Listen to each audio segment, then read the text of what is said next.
Now we're going to talk to hear from Nic Cary, who's Head of Digital Transformation at the DfT. Nick, who does a lot of work basically collating data for council. So interesting that dealing with public bodies. Nic Cary, everyone. So given the opportunity, I'm going to just give you a few things this morning to illustrate the case for open data, the business case for that. Data tends to be a rather obscure subject, so I'm actually delighted to see that there's quite a large crowd here today. And in my department, a lot of our policy people say, oh, data is terribly technical, I can't go near that. The point is not to think about the technical aspects of data, which are very technical sometimes, but to think about the benefits of data. And I tend to view data as part of the bloodstream of our modern economy. So if it's part of the bloodstream, why would you silo it? Why would you keep some cells from being nourished by it?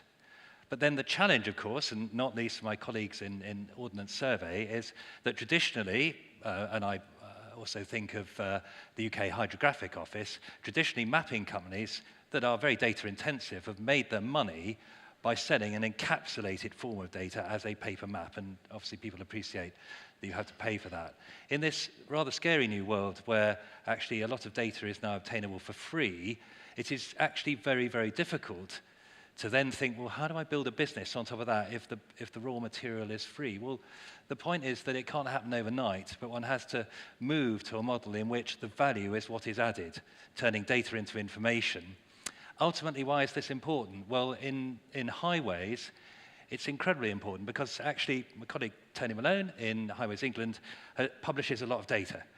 Why wouldn't he? You know, he's been part of what was an agency, part of central government, and therefore we've been pressed upon, not least by a certain minister for the Cabinet Office, Francis Maud, to open up our data for some time.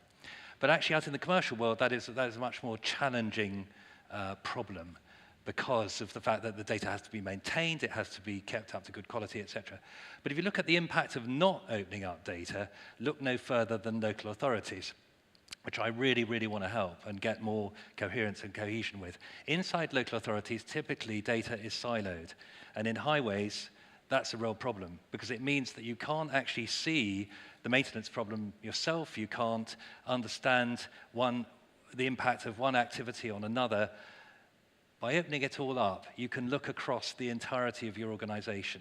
And that's as true for a local authority as it is for a business. And nowadays, with modern software techniques, you can open up data and maintain it and host it very, very inexpensively. These days, typically in big data activities, you can host on cloud platforms for a couple of grand a month, and you can host a lot of data. You can analyze it and store it using free open source tools like Hadoop. And therefore, it doesn't actually cost that much. And if the benefit is that you then free up lots of data, that actually means that far from local authorities telling me, as they occasionally do, well, Nick, I can't go anywhere near that. I can't focus on that because at the moment, my main priority is adult social care, where the funding of that is going like that. But if I can show them, as I am doing, that actually by releasing the data, they can see more coherence internally in their highways maintenance programs. They can also do stuff for the greater good. They can enable people who are journey planning to get a better picture of when they should travel. They should understand with greater ease what routes will actually work, which ones are busy. Because at the moment, we are gradually sort of being taken towards, we're going to be dominated and taken towards a business model that is largely controlled from California. And whilst I have a love and respect for many of the companies in that field, there is an alternative, which is to use open tools, open data, and do it for ourselves and make the whole of our economy flow better. And that's my strong message to you this morning. Thank you very much.